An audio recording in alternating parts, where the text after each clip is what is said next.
بسم الله الرحمن الرحيم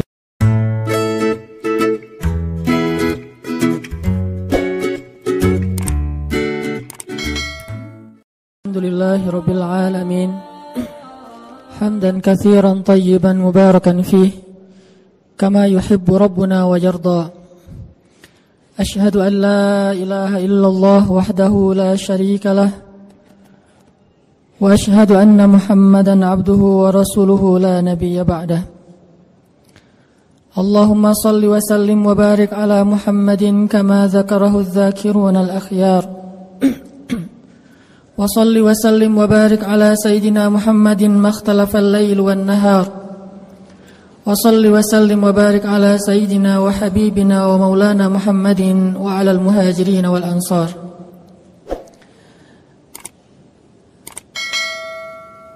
عباد الله أوصيكم ونفسي بتقوى الله وتزودوا فإن خير الزاد التقوى اتقوا الله حق تقاته ولا تموتن إلا وأنتم مسلمون واعلموا أن أكرمكم عند الله أتقاكم فاتقوا الله ما استطعتم قال الله تعالى في القرآن الكريم أعوذ بالله من الشيطان الرجيم بسم الله الرحمن الرحيم يا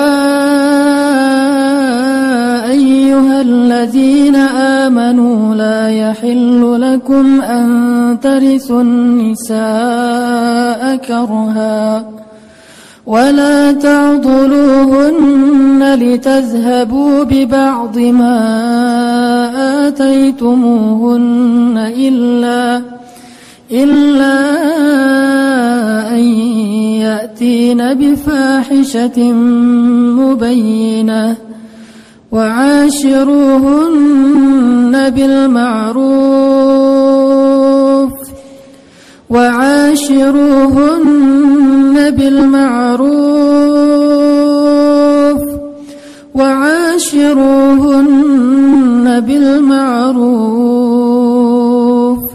فإن كرهتموهن فعسى أن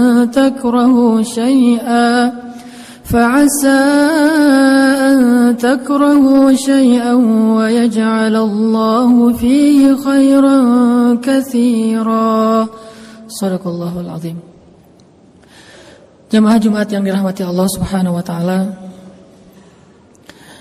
Pada kesempatan Jumat ini marilah kita merenungkan firman Allah Subhanahu wa taala di dalam surat An-Nisa ayat 19.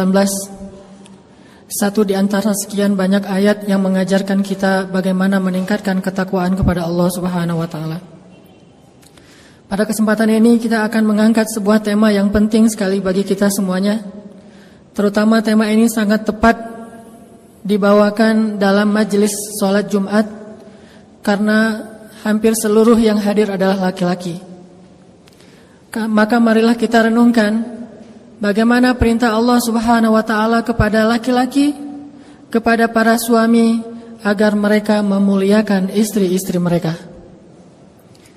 Karena sesungguhnya banyak dari laki-laki kaum muslimin, kita yang mengaku sebagai umat Nabi sallallahu alaihi wasallam, yang belajar tentang hadis-hadis Nabi sallallahu alaihi wasallam, tetapi banyak dari kita yang kadang lalai dan melupakan tentang bab kebaikan seorang suami kepada istrinya, padahal Rasulullah sallallahu alaihi wasallam adalah yang paling baik terhadap istrinya. Jamaah Jumat yang dirahmati Allah, sesungguhnya berbuat baik kepada istri itu adalah perintah Allah Subhanahu wa taala di dalam Al-Qur'an. Wa'ashiruhunna bil ma'ruf. Dan perintah ini bermakna wajib, yang artinya tidak boleh seorang suami tidak memperlakukan istrinya dengan baik. Wajib fardu ain bagi setiap suami itu untuk memperlakukan istrinya dengan baik dan memuliakannya. Wa'ashiruhunna bil ma'ruf. Perlakukanlah, bergaullah dengan istri kalian dengan cara yang baik. Ditambah lagi bahwa berbuat baik kepada istri itu juga termasuk di antara perintah dan anjuran dari Rasulullah SAW. Khairukum khairukum li ahlikum wa ana khairukum li ahli. Dalam riwayat yang lain, khiyarukum khiyarukum li ahlikum wa ana khiyarukum li ahli. Sebaik-baik kalian wahai laki-laki adalah yang paling baik terhadap istrinya, dan saya adalah yang paling baik terhadap istri saya di antara kalian. Artinya, kebaikan seorang laki-laki itu tidak dilihat hanya di luar rumah. Bahkan kadang kebaikannya di luar rumah kepada tetangganya, kepada temannya, kepada sahabatnya, kepada partner bisnisnya, itu hanyalah kebaikan yang sifatnya basa-basi dan ria'an nas. Sedangkan kebaikan sejati itu terlihat di dalam rumahnya. Bagaimana dia memperlakukan orang yang berada di dalam atap rumahnya, istrinya, anaknya, pembantunya, dan orang-orang yang menjadi tanggung jawabnya. Khairukum khairukum li ahlikum. Maka jangan dulu kita mentazkiyah diri kita, menyimpulkan bahwa diri kita sudah baik karena banyak membantu orang lain. Bagaimana pendapat istri kita tentang kita? Apakah ketika istri kita menjawab dengan jujur kepada orang lain tentang suaminya, dia akan mengatakan kita adalah sebaik-baik suami? Sebagaimana seorang sahabiat menikah dengan 3 orang laki-laki yang tiga-tiganya ahli surga. Dan sahabiat ini juga disebut sebagai ahli surga. Namanya Asma bintu Umais. Asma bintu Umais pernah menikah dengan Ja'far bin Abi Thalib. Dan dia mengatakan Ja'far itu sebaik-baik suami. Setelah Ja'far syahid, dia menikah dengan Abu Bakar As-Siddiq. Dan dia mengatakan Abu Bakar itu sebaik-baik suami. Setelah Abu Bakar wafat, dia menikah dengan Ali bin Abi Thalib. Dan dia mengatakan Ali adalah sebaik-baik suami. Apa pendapat istri kita tentang kita? Itulah penilaian yang paling jujur dan paling objektif yang dikatakan oleh Nabi. Sebaik-baik kalian adalah yang paling baik terhadap istrinya, bukan yang paling baik terhadap orang lain. Lihat di dalam rumah tangganya terlebih dahulu. Dan Nabi SAW kemudian juga mengajarkan, aku adalah yang paling baik di antara kalian kepada istriku. Artinya, kalau kalian ingin menjadi orang yang baik kepada istri kalian, belajarlah dari Rasulullah SAW. Karena sesungguhnya Rasulullah la'ala khuluqin azim, berada dalam akhlak yang paling istimewa dan paling agung. Sehingga ketika Allah berfirman, wa'ashiruhunna bil ma'ruf, wahai para laki-laki, pergaulilah istri kalian dengan cara yang ma'ruf, dengan cara yang baik.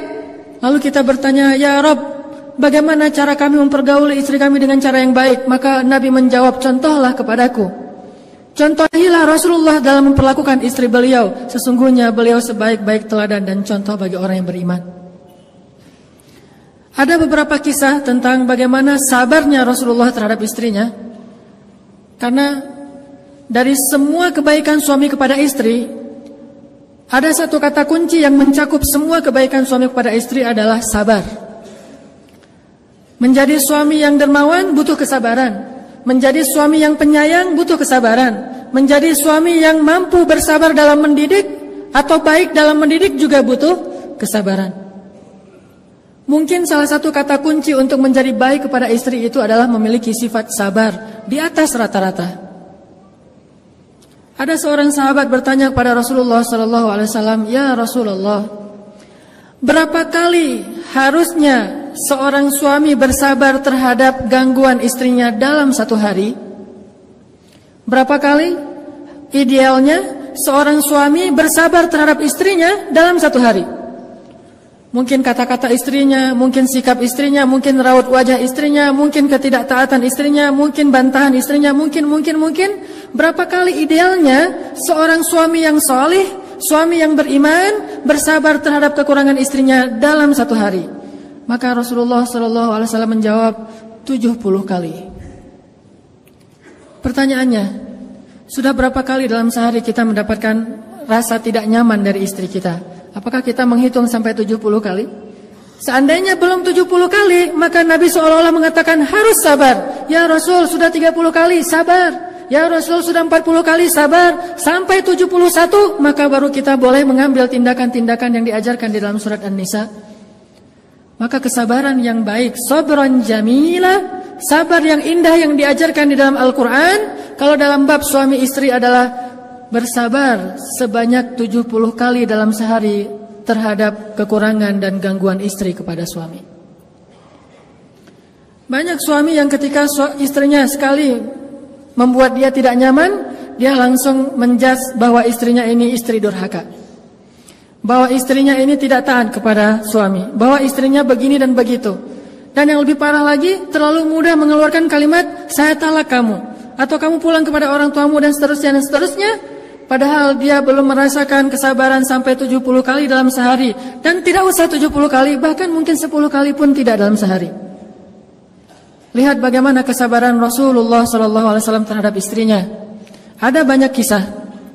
Salah satunya kisah ketika suatu hari Aisyah ngambek kepada Rasul, marah kepada Rasul.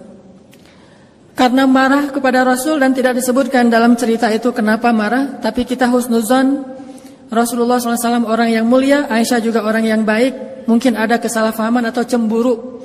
Akhirnya Aisyah marah kepada Rasul, saking marahnya Aisyah minta untuk diizinkan pulang ke rumah ayahnya, ke rumah Abu Bakar As-Siddiq. Dia ingin mengadukan masalahnya kepada ayahnya, yaitu Abu Bakar As-Siddiq. Kemudian Nabi mengatakan, ya Aisyah, kalau gitu saya temani malam-malam. Akhirnya Rasulullah menemani Aisyah, mengantarkan Aisyah ke rumah Abu Bakar. Sampai di rumah Abu Bakar, Rasulullah, Aisyah, Abu Bakar duduk dalam satu ruangan. Kemudian Abu Bakar bertanya, ada apa ya Rasulullah, ada apa ya Aisyah, apa yang bisa saya bantu? Aisyah dan Rasulullah diam. Kemudian Rasulullah bertanya kepada Aisyah, ya Aisyah, boleh saya ngomong lebih dulu? Bayangin seorang Rasul, seorang teladan umat ini, sebaik-baik manusia, bahkan pemimpinnya para anbiya dan rusul, bertanya kepada istrinya, ya Aisyah, bolehkah saya ngomong lebih dulu? Bagaimana Rasulullah memuliakan istrinya? Lalu siapa kita yang merasa lebih mulia daripada Rasulullah untuk malu bertanya hal yang sama kepada istri kita? Apakah dengan melakukan itu kita akan menjadi rendah? Sesungguhnya tidaklah seseorang merendahkan dirinya karena Allah, kecuali Allah akan meninggikan derajatnya. Rasulullah bertanya, ya Aisyah, boleh saya ngomong lebih dulu? Lalu Aisyah mengatakan, boleh, dengan syarat jangan katakan kecuali kebenaran. Kata Aisyah, boleh, dengan syarat jangan katakan kecuali kebenaran. Siapa Rasulullah? Siapa orang yang dia katakan itu? Rasulullah, yang tidak pernah berkata kecuali kebenaran. Al-Amin, As-Sadiqul Masduq, orang yang benar dan dipercayai, orang yang diamanah, yang langit saja percaya kepada dia, apalagi bumi. Tapi Aisyah mengatakan, jangan katakan kecuali kebenaran. Kalimat ini membuat Abu Bakar merasa sangat kecewa kepada Aisyah dan malu kepada Rasulullah, sehingga akhirnya Abu Bakar memarahi Aisyah. Ya Aisyah, bagaimana kamu mengatakan hal demikian kepada orang yang Allah saja percaya kepada dia, dan dia tidak pernah mengatakan kebohongan? Apakah kamu berpikir Rasulullah akan berbohong? Ketika Abu Bakar marah dan ingin memukul Aisyah, tiba-tiba Rasulullah menahan Abu Bakar dan melindungi Aisyah di belakang tubuh beliau. Ketika Rasulullah menahan Abu Bakar dan melindungi Aisyah di belakang tubuh beliau, Rasulullah kemudian menegur Abu Bakar dengan mengatakan, ya Abu Bakar, bukan untuk ini kami datang ke sini, agar engkau menyakiti istri saya, tetapi kami datang ke sini untuk mendapatkan nasihat darimu. Kemudian Rasulullah menoleh ke belakang sambil tersenyum ke arah Aisyah dan mengatakan, ya Aisyah, lihat bagaimana aku membela kamu.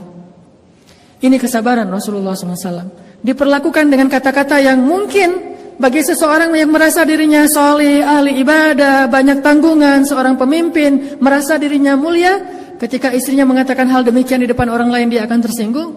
Tapi Rasulullah malah membela Aisyah, lalu tersenyum kepada Aisyah sambil mengatakan, lihat Aisyah, bagaimana aku membela kamu. Kemudian mereka kembali ke rumahnya dalam keadaan damai. Wa'ashiruhunna bil ma'ruf. Perlakukanlah istri dengan cara baik.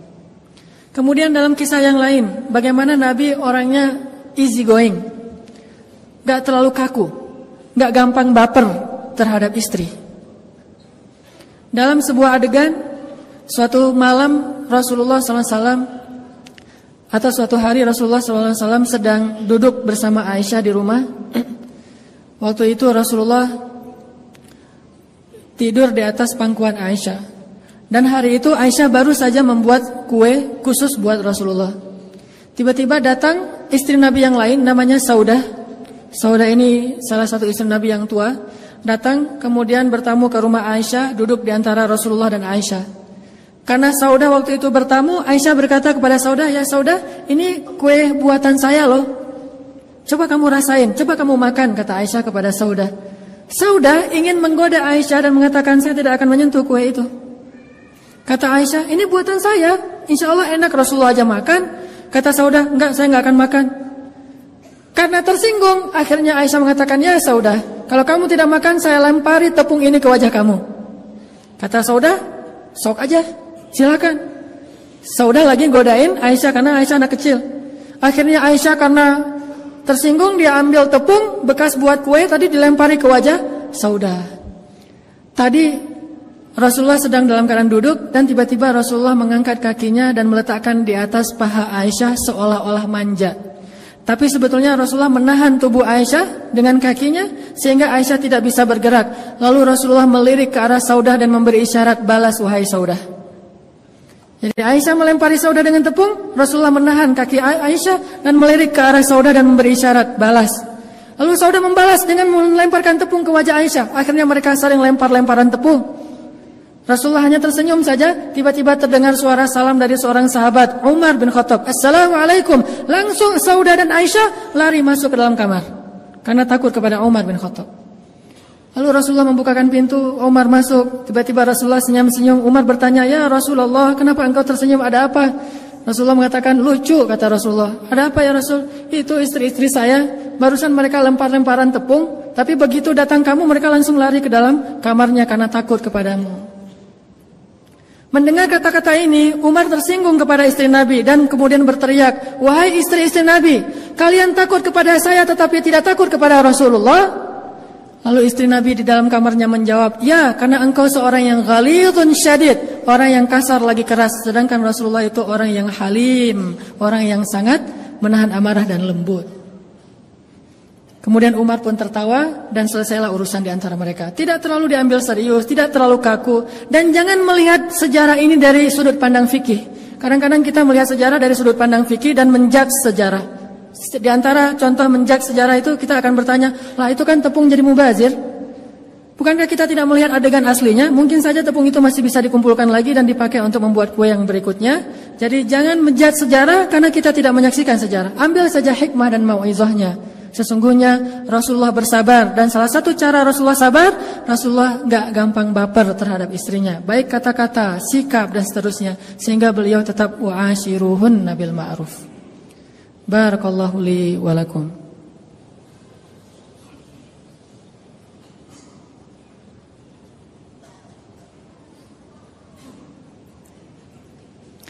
Alhamdulillahirabbil alamin. Asyhadu an la ilaha illallah wahdahu la syarika lah wa asyhadu anna Muhammadan abduhu wa rasuluh la nabiyya ba'da. Allahumma shalli wa sallim wa barik ala sayyidina Muhammadin wa ala alihi wa sahbihi ajma'in. Qala Allah Ta'ala fil Qur'anil Karim, "Wa la tansawul fadla bainakum." Allah Subhanahu wa taala berfirman di dalam surat Al-Baqarah ayat 237 tentang bab suami istri. Salah satu nasihat Allah kepada kita adalah wala tansawul fadla bainakum. Kalau kita ingin menjadi orang yang sabar dan baik kepada pasangan kita, tipsnya adalah wala tansawul fadla bainakum. Janganlah kalian melupakan kebaikan di antara kalian. Artinya, ketika kita dalam keadaan tidak nyaman, ketika kita agak merasa kecewa kepada pasangan kita, maka janganlah terlalu fokus kepada kesalahan itu. Berusahalah melihat kebaikan-kebaikannya yang jauh lebih banyak selama ini. Kalaupun kita tidak suka terhadap satu hal pada diri pasangan kita, kata Allah, fa in karihtumuhunna fa'asa an takrahu syai'an فَعَسَىٰ أَن تَكْرَهُوا شَيْئًا وَيَجْعَلَ اللَّهُ فِيهِ خَيْرًا كَثِيرًا. Kalau kalian tidak suka terhadap istri kalian dalam satu hal, bisa jadi yang tidak kalian sukai itu Allah jadikan padanya kebaikan yang sangat banyak. Ini Allah yang mengatakan demikian. Mungkin kita tidak suka dalam satu hal dari istri kita karena tidak ada manusia yang sempurna. Fala tuzakku anfusakum. Jangan pernah menganggap ada manusia sempurna. Karena kadang kita berpikir, oh perempuan ini ada kesalahan di sini, saya akan cari perempuan lain yang lebih sempurna. Tidak ada perempuan yang sempurna kecuali 4 orang saja. Asia istri Fir'aun, Maryam anaknya Imran, Khadijah istri Rasulullah, dan Fatimah anaknya Rasulullah SAW. Selain 4 orang ini, tidak ada yang sempurna, termasuk Aisyah. Walaupun Aisyah keistimewaannya adalah seperti garam dalam makanan, seperti bumbu dalam masakan, tetapi bukan perempuan sempurna. Begitu juga dengan pasangan kita, dia bukan perempuan sempurna. Karena kalau kita hanya melihat ketidaksempurnaannya, maka kita akan larut dalam kekecewaan dan akhirnya kita akan berputus asa dalam rumah tangga. Sehingga Allah mengatakan wala tansaul fadla bainakum. Ingat kebaikannya. Ingat hal-hal yang menyenangkan dari dia. Ingat hal-hal yang luar biasa pada dirinya yang mungkin kamu tidak akan mendapatkan itu dari orang lain. Dengan demikian, insya Allah kita akan menjadi orang yang sabar. Dan terakhir, satu lagi tips, kalau kita punya masalah dengan pasangan kita, nasihati diri kita, jangan mencari nasihat untuk dia. Yang paling sering adalah, kalau kita punya masalah dengan pasangan kita, kita akan googling, kita akan browsing, kita akan tanya kepada seorang ustadz, nasihat untuk kita sampaikan kepada pasangan kita. Ini nggak fair. Harusnya kita googling, nasihat untuk diri kita sendiri. Kita browsing, nasihat untuk diri kita sendiri. Kita datang kepada seorang ustadz, ya ustadz, nasihati saya untuk menjadi suami yang baik, suami yang sabar. Bukan ya ustadz, tolong beri saya hadis-hadis tentang istri yang solehah. Kita cari nasihat buat diri kita sendiri, bukan mencari nasihat untuk kita share, kita forward, kita broadcast kepada pasangan kita. Itu tidak akan menyelesaikan masalah. Makanya begitu ada masalah di antara kita dengan pasangan, langsung browsing hadis-hadis suami yang penyabar. Langsung konsultasi dengan ustadz. Ustadz, ajarkan saya menjadi seorang suami yang penyabar, menahan amarah. Dengan demikian Allah akan melapangkan dada kita. Jadi minta nasihat untuk diri, bukan minta nasihat untuk orang lain. Mudah-mudahan ini akan memperbaiki hubungan kita dengan pasangan kita. Karena itu salah satu di antara cikal bakal peradaban. Dengan mulai mengislah diri kita, kemudian mentakwin, membentuk usrah atau keluarga kita, maka insya Allah dari situ kita akan bisa membimbing masyarakat kita. Allahumma ighfir lana walil muslimin, Allahumma ighfir lana wali walidayna warhamhuma kama rabbayana shighara. Allahumma ansuril islam wal muslimin, Allahumma ansuril islam wal muslimin, Allahumma ansuril mujahidin, Allahumma ansuril muslimina fi Palestin, Allahumma ansuril muslimina fi Suriah, Allahumma ansuril muslimina fil Iraq, Allahumma ansuril muslimina fi Myanmar, Allahumma ansuril muslimina fi Turkiya, Allahumma ansuril muslimina fi Misr.